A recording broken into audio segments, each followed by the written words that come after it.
Good morning, good afternoon, good evening, wherever you are in the world. We are back with another Neurodiversity Stories. We do these every single Friday at 11 o'clock, and it's amazing for all your continued support. Guys, we have had some phenomenal guests onto our shows, and today, with no exception, we have another incredible guest. We have Loly, and she is going to be telling us all about her incredible experiences with neurodiversity and dyslexia, and her story and the role that she's played in this. It's been absolutely incredible. I could talk to this lady all day.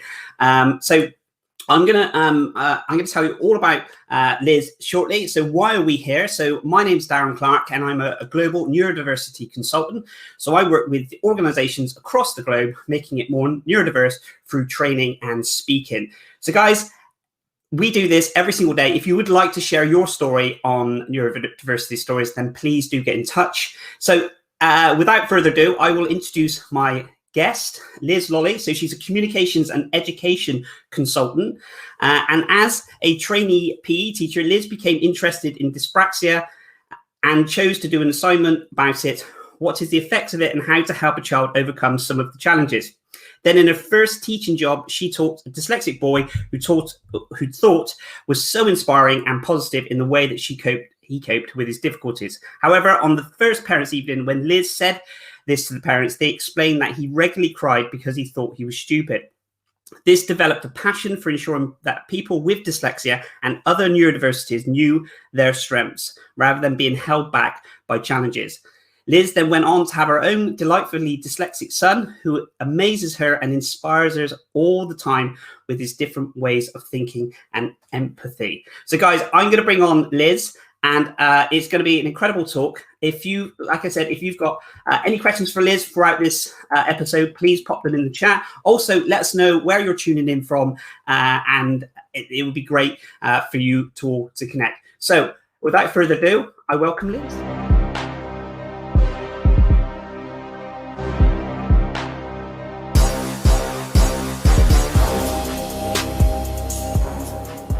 Good morning, Liz. Good morning. Thank you very much for having me on.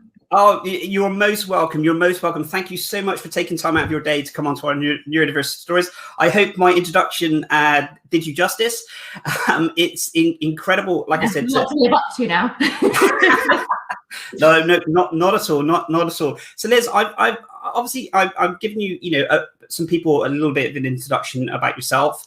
If you would like to just explain a little bit more about yourself and how dyslexia and neurodiversity is associated with yourself, that'd be amazing.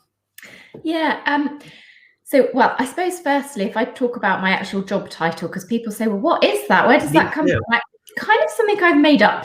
So all my life I've been involved with children, with teaching, and then through the London 2012 bid for the Olympic Games, I got involved in communications and PR. So I've got this communications and education, all these two different hats. Yep. And continually through the years, especially when my kids were little, I did part-time this, part-time that, squeezed different things together.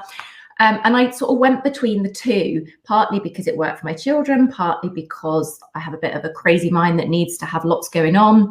I can relate to that. And then about 2.5 years ago, it's like, actually, why don't I just combine the two all the time? So a lot of my communication work and my education work, actually, a lot of it revolves around dyslexia and neurodiversity. But then I do some things that are purely comms and not dyslexia related very occasionally.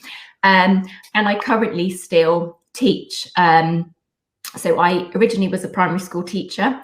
Okay. Somehow I'm currently teaching in a secondary school, much to my poor children's delight, because it's their secondary school. It was one of these things, again, where it tied in with where I was going freelance, wanted a little bit of security, although I like that risk element. It's nice to have some security. The school my children were at needed a part-time PE teacher for maternity cover. And then after the first year, I'd said I can't do it beyond a year because I've got loads of other work going on. It's been great how busy I've been with all the consultancy work. Yeah. And then as soon as we went into lockdown a year ago, I messaged my head of department and said, if there's anything next year, I'll do it, whatever, because I just miss the students so much already. I hate not working with kids and students. Yeah. They're just amazing. They're what makes me buzz. So I've carried on for another year. Having said that, I have absolutely definitely said I'm stopping this summer because I'm taking on a part-time master's in psychology to help with all my different areas. Incredible. So I will still, I'm sure I'll still find a way to get into schools and to do some work with schools, but I won't officially be teaching after the summer. Yeah. Oh, so the master's in psychology, do you say? Yeah, that's always, that's incredible. That psychology has always been something that I've been incredibly fascinated by. Is that something that's always been a passion of yours, or is it something that you've? I did it at A level, and yeah, I was always interested. When it came into my university degree, I straight away did a teaching degree. As I said, primary, but and PE specialism. So a lot of psychology came into the sports side of it and the education side, and I've always loved that. And I just think my big passions now are around dyslexia and neurodiversity and the effect it can have on people negatively and positively, and mental health. So the idea of being able to get more in-depth knowledge about psychology, it just fits so well. Absolutely. And so your story, the story that I mentioned at the start around dyslexia, that was something that you kind of you experienced firsthand with the student that you were working. Prior to that, was there any kind of dyslexia awareness around that, or was that how? Because I know you've done a lot of work around education. Your background's massively into the education side of it. But obviously that story is very heartwarming, and was that your first experience with that, or was? It was the first experience I was aware of. Looking back, I mean, I'd coached gymnasts from the age of 14. I was running kids clubs in the evenings. I was helping with Sunday school. So I've always loved working with younger kids. And looking back, a lot of them would have been neurodiverse, and they were probably the ones that I particularly thought, oh, what's going on here? I need to help this child. There's something going on. But I wasn't aware of it until that first teaching job, where I had this lovely little boy, Charlie, and he was so able, so bright and switched on. And he was good at sport. He had all sorts of things going for him. And the school I worked with were very good, actually, around dyslexia, and had a specialist come in who she actually worked with a lot of MPs who are dyslexic, interestingly, and her backstory was really interesting. Okay. And I just thought, this boy is just so inspirational. He's amazing. So I was there all young and fresh-faced at 22, my first parents' evening, and saw his parents and said, oh, I just think he's amazing because he doesn't let his dyslexia hold him back at all. He's still so confident. And they both went quiet and looked at each other. And I thought, oh no, what have I said? Like, do they not know? What have I done? And I said, well, he cries most evenings because he thinks he's stupid. And I almost did sit there and cry myself because I couldn't get across to them enough how he definitely wasn't stupid. I understood that, things were frustrating for him. And because he couldn't do things in the same way as everyone else, and within the education system, we aren't always great at flexibility. We tend to be, well, you've got to, this tick box, that tick box. No, if you're not meeting those, then there's something wrong with you. What's the problem? Rather than, oh my goodness, you think differently. That's amazing. Which is from then on how I try to approach things with my teaching. Like you said, there are some incredible things that's happening within the educational side of it, and the corporate side of it as well. But there are some certain structures that are kind of set in stone, and that we have to kind of work with. And you take someone from a neurodiverse background, dyslexic. It's very difficult then to take someone who struggles to then say, well, this is the process, and it's a battle enough, I can imagine, when the teacher sets a job and, the task, and then the student then has to not only know exactly how to complete the task, but how to know to do the task around the certain ways that everyone else kind of works. And that's, like you said, that can be a real difficult challenge. Absolutely, yeah. So they're actually trying to change their natural way of doing things at the same time as doing something that's quite challenging. And I don't think many people can can do that. I like to do things the way I do them. And if someone told me, in fact, I'd say I'm almost opposite to dyslexic. I really struggle with images and pictures, and battle with words. So if someone said, right, you've got to do this piece of work and it's all got to be in drawing. In fact, I had that experience at secondary school. I remember crying in my first year of secondary school in an RE lesson. And I think this is where some of my empathy and passion to help other children has come from. Although I've never had dyslexia, I haven't had those difficulties. I was quite a sensitive child. And my RE teacher was intent on every week, the homework was drawing a picture of a Bible story. I can't draw. I've never been able to draw. It's not me at all. And it really gives me a fear factor, which I now can relate to how dyslexic children often feel about writing, or someone with dyscalculia feels about maths, which I don't get at all. I love those things, but tell me to do some art and I am petrified. And so the teacher made me cry because she said, you haven't tried. You haven't tried with this drawing, this homework. I've tried so hard. I really did. I hated failing. So there was no way I wouldn't not try. And I think that's helped me a lot with the whole, I can see that panic on children's face, and it's not that they're not trying or they don't want to. There's a block going on, and there's all the anxiety associated. Absolutely, and that to try and demonstrate that feeling. I mean, we all get it, whether you're neurodiverse or not. There is that kind of gut feeling of, you know, when you're asked to do something and it's out of it, not necessarily out of your comfort zone, but it really does make you feel like I physically can't do this. And one of the demonstrations which I did, which was in one of the talks that I've done, and again, it's so when the audience are there, and again, only people that would like to participate in this can obviously participate. So I don't really want to make people uncomfortable, because again, even in the audience and when you're doing a talk, you don't know if those people are neurodiverse in any way, shape or form. So I stipulate that and make sure. Then hand obviously a piece of paper out, and the first writing of the words are plain English, easy to read English, and then the words start getting mixed up, and it gets harder and harder and harder as you start going down. And it's interesting to see at the start people grab it with confidence, and they're going to obviously doing the talk, and then it gets slower and slower and more confused, and you can just see they're not taking joy from their confidence that's going down, but you can see almost them falling into the chair, and they're really kind of struggling to see, and some of them can't even get to the last sentence. And then you reveal that that's how a dyslexic student may start every single lesson within their educational system. I've done exactly the same kind of thing when training TAs and teachers in school, because I just think it's the most powerful thing. And yes, it's not nice to go through that yourself, of feeling panic, the frustration, and some people the anger. And I'm like, well, look, and you wonder why that child misbehaves in your class, and you think it's because they're naughty. No, they're frustrated, they're anxious, they don't know what to do. They're asking for help, and it's so powerful. I only thought about this recently, I'm incredibly fortunate. I work for myself, so I can kind of work 6 o'clock in the morning or 12 o'clock at night. I kind of work, and obviously I do work in between that, but there's I can kind of pick within reason. I can pick and choose what hours I work when I'm at my strengths. But then if you take the educational system, where you then have between the hours of 9 and 3, yes, there's there's lunch times and breaks and stuff.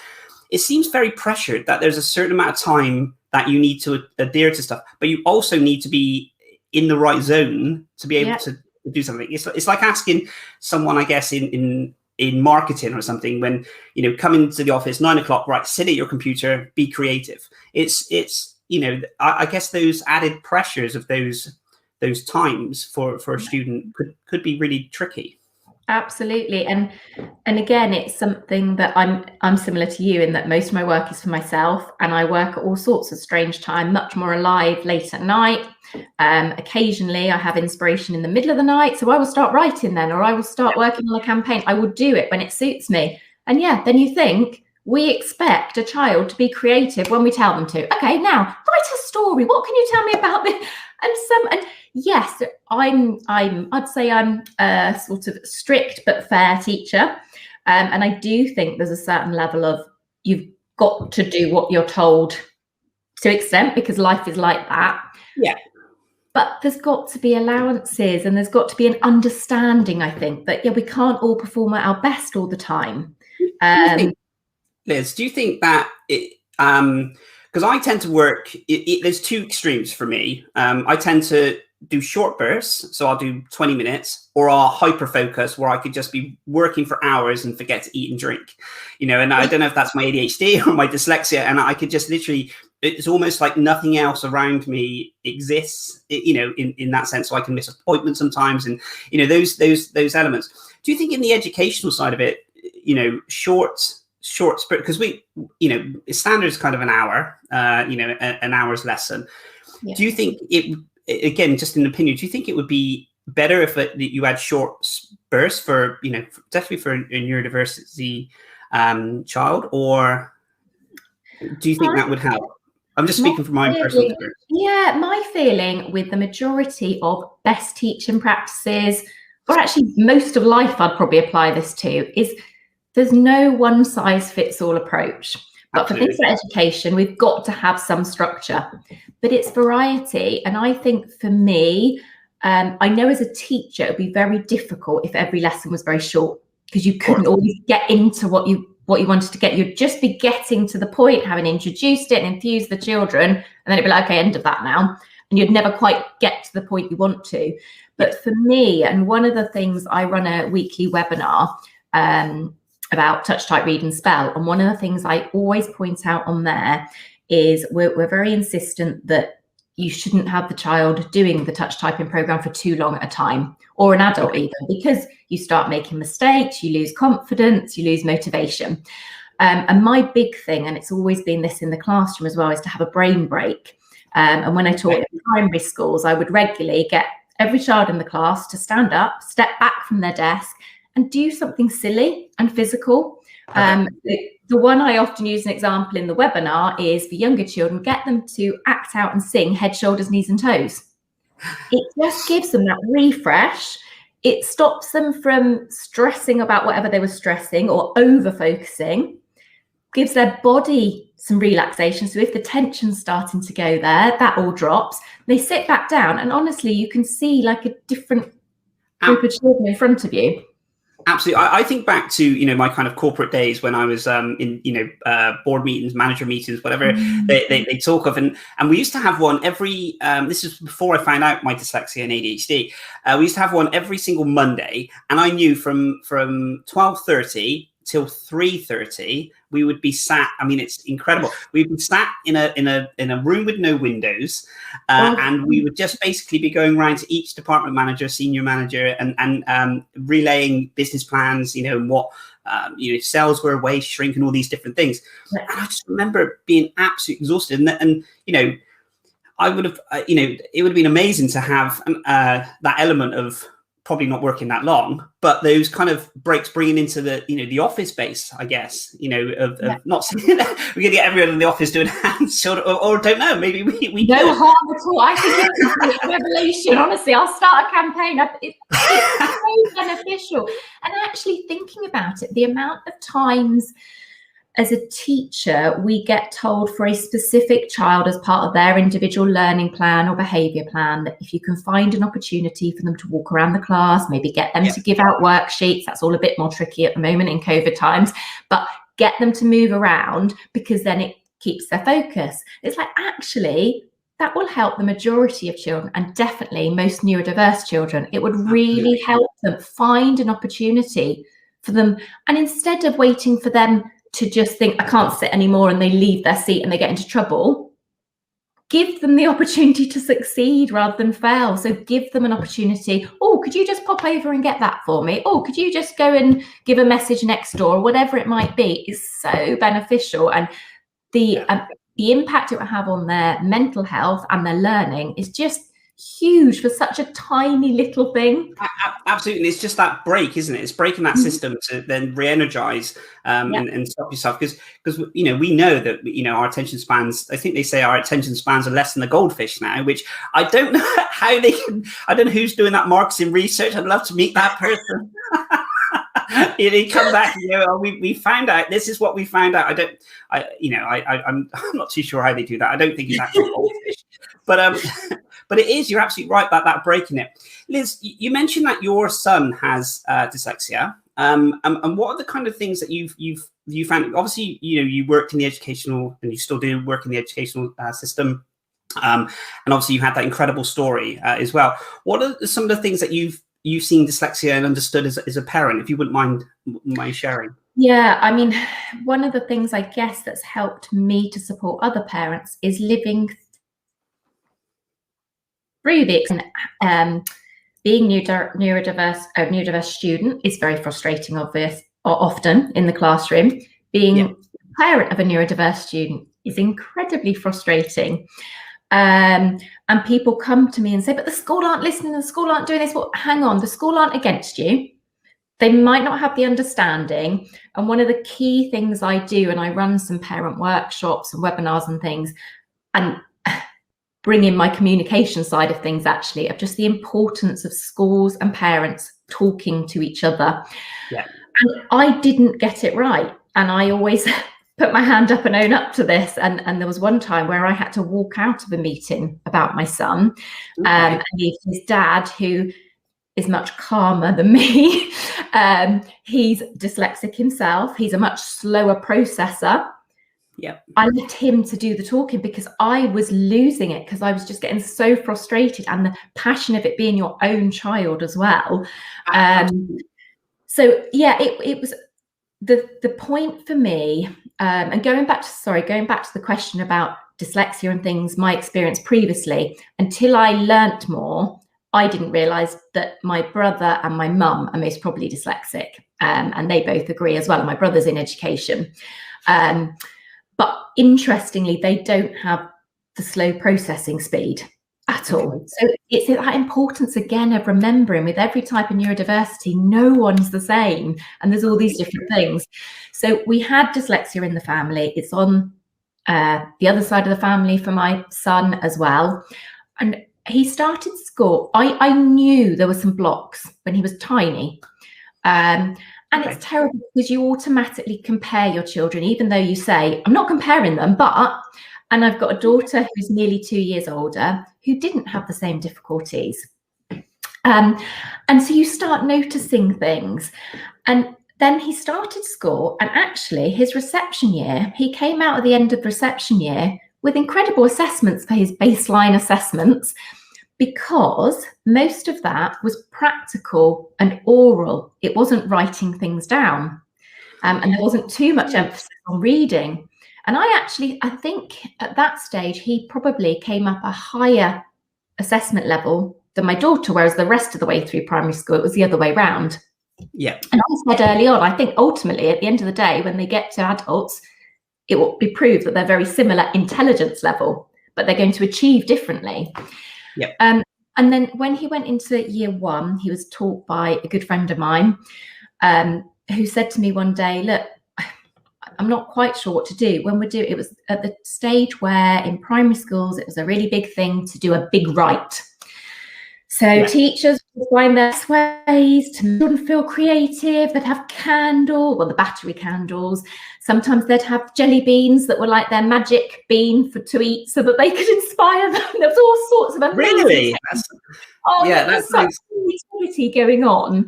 And this colleague or ex-colleague of mine was the same, who's fantastic. But Josh would start writing. It would take him a long time to get down on paper what he wanted, and then he would rub it all out, because he'd look at it and he'd know that no one else was going to be able to read it. He couldn't read it back. How was anyone else going to read it back? So what's the point of it being on the paper?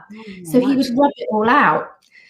Now, I'm thankful to his teacher that he recognised what was happening, because there would be some situations, I'm sure, where he would have just got told off for not doing anything. whereas the teacher could see he'd done it and he'd got frustrated with himself and he'd rubbed it out. And at that point, when I realized it was affecting his self-esteem, there was no stopping me. I needed to do something. I couldn't let it affect his self-esteem. He then went on in the following year. He's always been very good at maths, and that's been his sort of real strength. And actually relating anything to numbers for him really helps. So if he's got to remember things, if you can relate it to numbers, it's fine. For instance, there was one Mother's Day a few years ago where they bought me perfume. He had no idea a week later what it was they'd given me, but he knew exactly how much it cost. Really? Because it was a number. That meant something. That number, that fine detail. Yeah. Yeah. So he was there with it. And as he moved through school, it was really difficult for his teachers and for him, because most children his ability at maths were good readers by then. So they could be sent off on their own in a group, do word problems, do higher level maths, and just get on with it. He couldn't, because he couldn't read the question to start with. And so he was brought down a maths group and working with children who weren't as able as him. That's the thing, isn't it? That's the initial. So the initial start of the task is unable to even go through the process, because the initial question is something that they're unable to. Yeah, and that was an awful experience. And at the time, I had to really juggle in my head the whole look. I understand how difficult it is for the teacher, who's a very experienced, very good teacher. Yeah, absolutely. But also at this point, I've got my mum head on. And I'm not having my son knocked or miss out on his maths learning, which he loved doing, because he can't read the questions. But it is a genuine problem, because what do you do in a class? You can't sit with every child and read to them the questions. So you do think, oh, those ones, they can just get on with it. They can do it.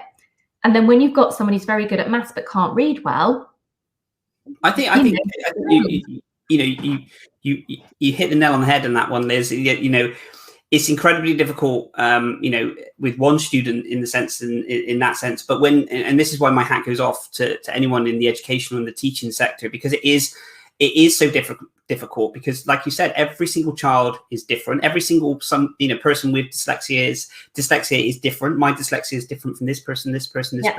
So to then put all that together into a classroom, to then have, this is the topic that we're covering, this is the work that you need to do, and then suddenly you have all that neurodiverse, and then people who are not neurodiverse. It's like a whole kind of mixing pot, isn't it? Which is incredibly, really, really difficult to fine tune and help those elements. And I think that was I found it incredibly difficult to teach full time, because I constantly had all these battles in my head of how I could help every single child in the class. And that's really hard when you've got 30 different needs going on, and I couldn't block off from that when I got home, because I was always thinking, oh, well, that child could do that, and that would benefit them. And realistically, I'm not sure any teacher could maintain that long term. And there's another reason why it suits me doing part-time teaching, part-time something else. But if you've got that sense of, I've got to be able to help every child, then it's hard to switch off from that, and you feel like you're failing if you're not. So it's really tough for teachers and for parents and for the students. And I think that my key thing that I wish I could get across to all parents and teachers is understand the frustration the other person is feeling. Nobody doesn't want to help a child. No, absolutely. Yeah. There are different types of people, there are different types of teachers, but I genuinely don't believe there's a teacher out there who doesn't want to help the children they're teaching. So it's just understanding each other and listening to each other's expertise, because as a parent, you know certain things about your child, but you don't know what they're like in the classroom. So don't assume they're this little angel. There's a lot of distractions, isn't there? I probably there's it's a different environment, and there are a lot of distractions in that element. Liz, I'd love to talk to you about the exam styles that we have, if you wouldn't mind. Now, from my own personal experience, I wasn't able to be put through any exams, and that was from my undiagnosed dyslexia, but I do, I'm a massive advocate for the educational system. But it's really interesting to get your kind of views on this. So if you won't mind, so how do you feel about, the current exam styles? And do you think that they help neurodiverse individuals to demonstrate their full potential? What's your views on that? Yeah, it's something that I, again, feel quite passionately about, quite strongly, and I'm sort of always working away at, and sort of looking at ways that I can help to change things, really, and I can learn more, because I think over the last 5 years, more maybe now, we've gone backwards in some ways in the way we're examining children, and it's very much reliant on memory. Whereas in the real world, thankfully, because my memory isn't great, we don't have to remember a lot at all. We Google it or we look at it up somewhere else. There's all sorts of sources of information just there for us. We don't have to memorize hardly anything. The important thing for me is being able to find reliable sources of information, because there is that problem nowadays that people will be like, oh, well, so you didn't know, da, da, da, da, da. No, I didn't know that. Are you sure that's accurate? And it's that kind of check your sources and then manipulate and interpret that information for whatever you need it for. I mean, the amount of times in my, various parts of my job, the teaching and the comm side, that I'm asked to do something that it's the first time I've ever done it. And I could just sit there and think, oh my goodness, I can't do it. Or I could just have a go and make it up. Or what I normally do is I get onto forums, I get onto the internet, I will find out. I'm like, yeah, I can do it. And to me, that ability to find things out and then do it is so much more important than memorizing facts. And a lot of our education has become about, certainly when my son first went to secondary school, and he started at a different school to where he is now, it was all about facts, and they were given a book for every subject, a booklet for every subject, all these facts they had to learn, and they were very dry. And, and he was meant to write them out every night, these facts, over and over. And I just thought, no, why? In the real world. So take it from the actual textbook, write out on your own paper, and then that acts as, if because you've written it down, it will acts as a memory, and then you then take that information and then you're able to answer the test questions. The idea was they were key facts that you were going to build on throughout school, so that when you got to GCSE, you'd take your exam, you'd have all those facts ready and you could build on.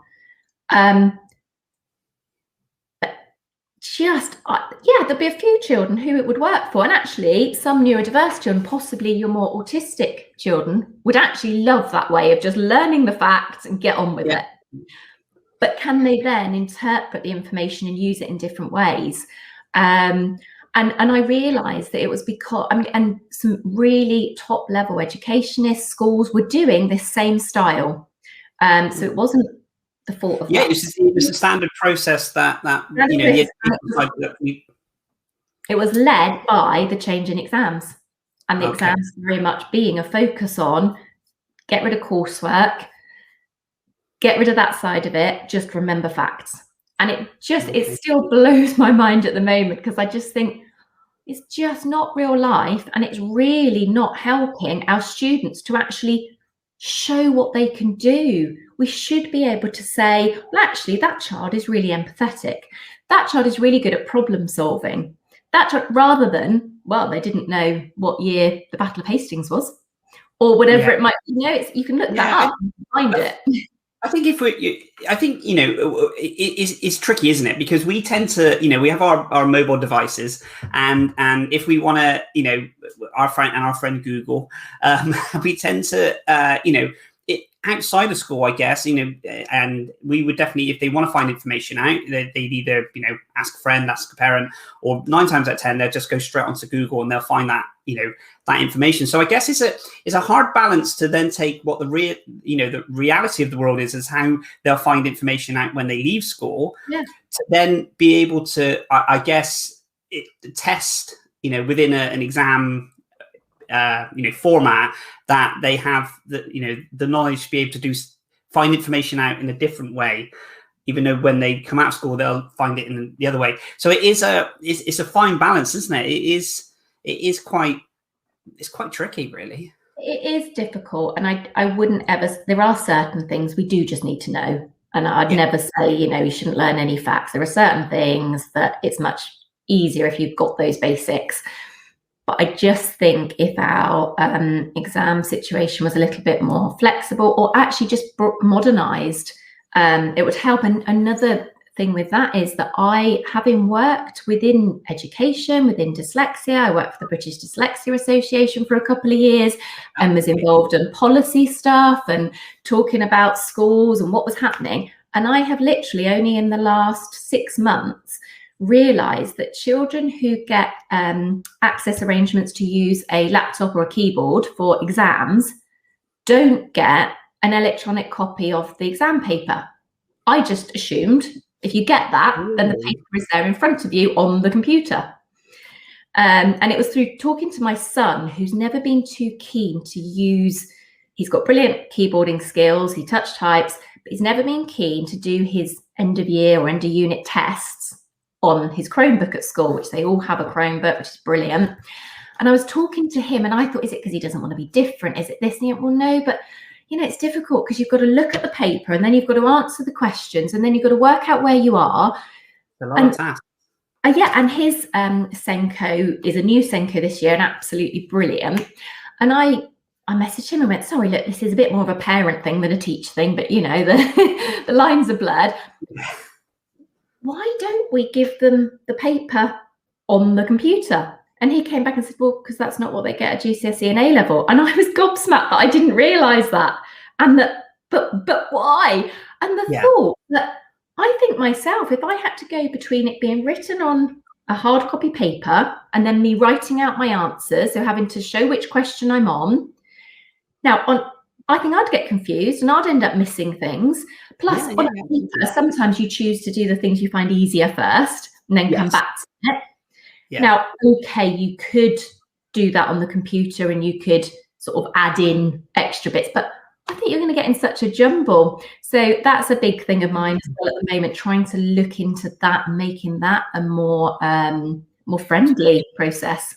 Do you think they will? I mean, what, you know, obviously I know, you know, things like that have to go through the board and there, you know, there's so many huge decisions to be made for those to happen. But can you see within the, you know, the work that you used to do with, you know, the British Dyslexia Association, the work that you know, the important work that you do now in the educational, can you see things changing, say, in the next 5 years? I know it's quite I mean, we hope, but do you think that it's easy enough to change, or is it so stuck in establishment that?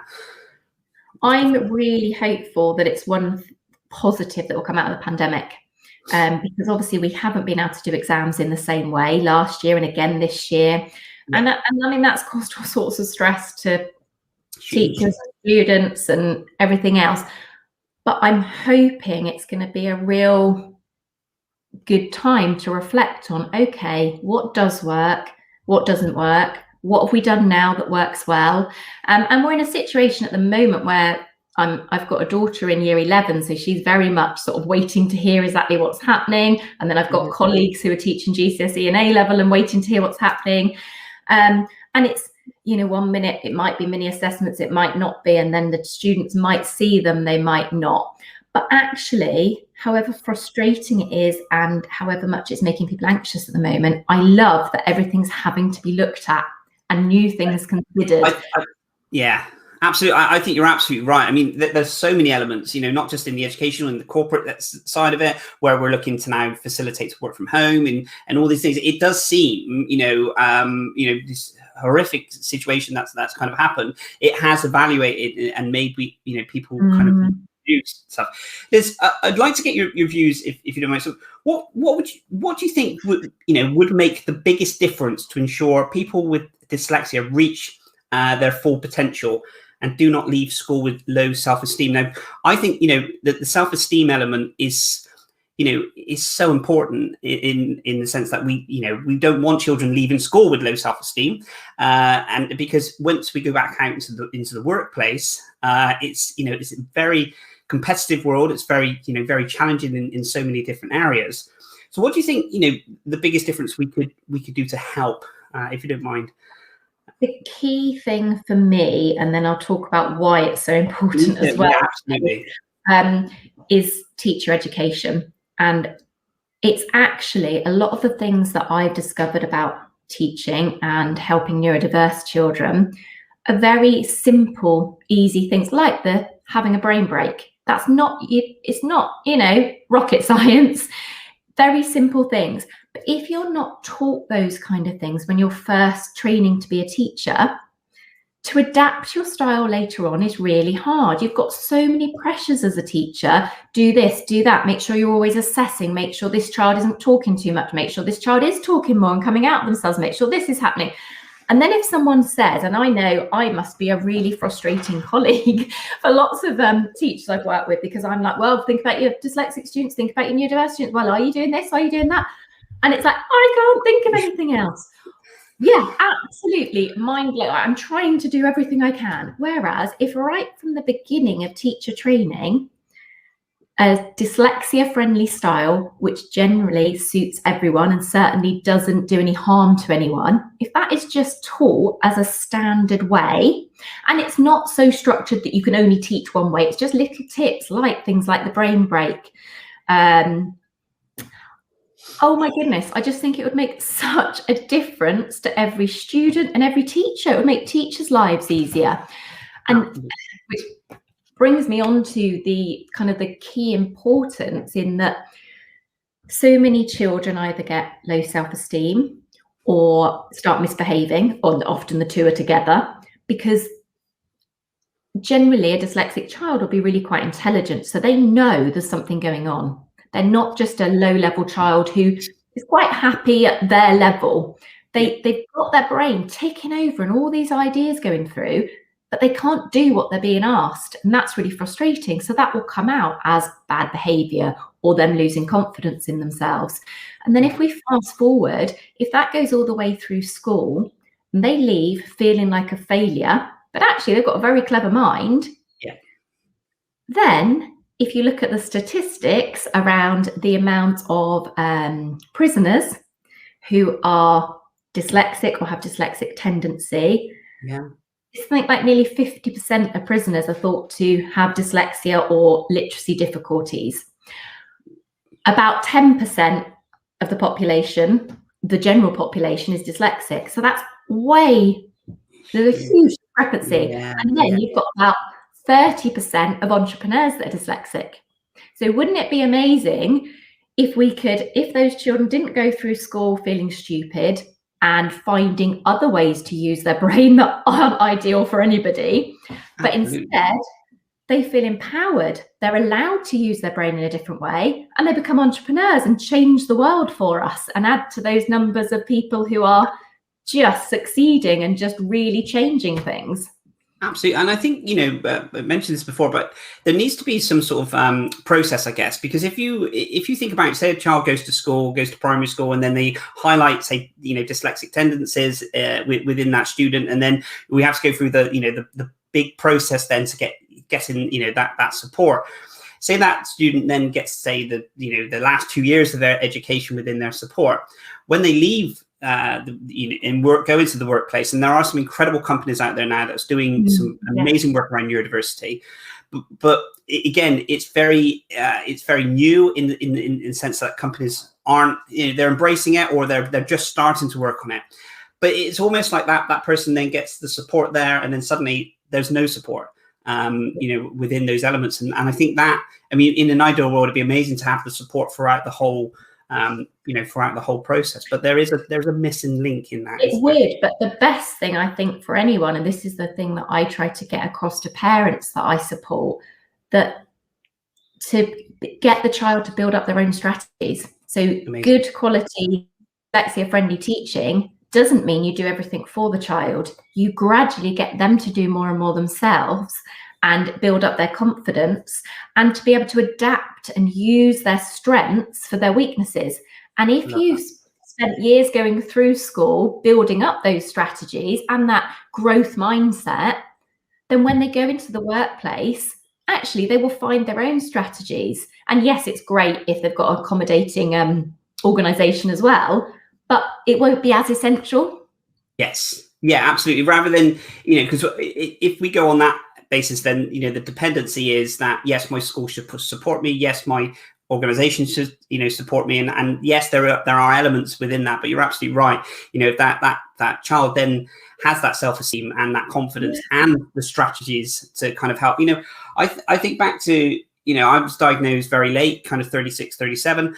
And the strategies, I'm still, at 44, I'm still working on certain strategies that kind of work for me. The fact that when my dyslexia gets, I get stressed or I get tired, the words start moving around or something, I tend to shut the laptop down, go for a walk. But before, I would work excessively to try and almost override those things that were really kind of stopping me. So I think strategies are so important. And finding, like I said, what works for you, but, going for a walk or something might work for me, might not work for someone else. It might be, a few other strategies that happen. Absolutely, yeah. And if you have that own understanding, that self-awareness of what works for you, that is so powerful.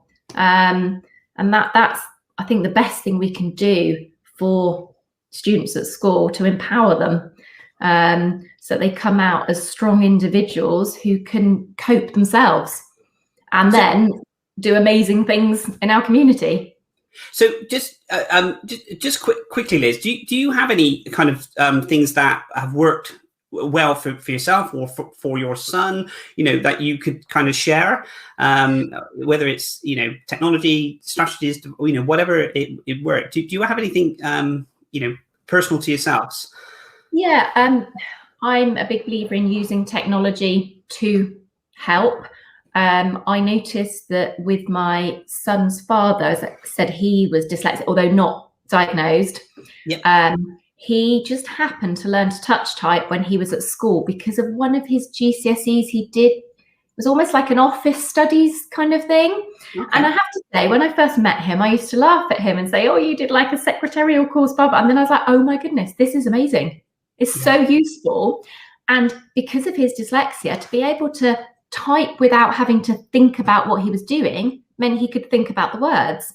Whereas otherwise, if you're asking a dyslexic person to write, they're thinking about how to write often, as well as what to write. Whereas for me, it's completely automatic. And for a lot of dyslexic people, it becomes automatic. I'm not saying that everyone who's dyslexic has to think about how to write, but especially early on, you are thinking about how to write. So how do you then think about what to write?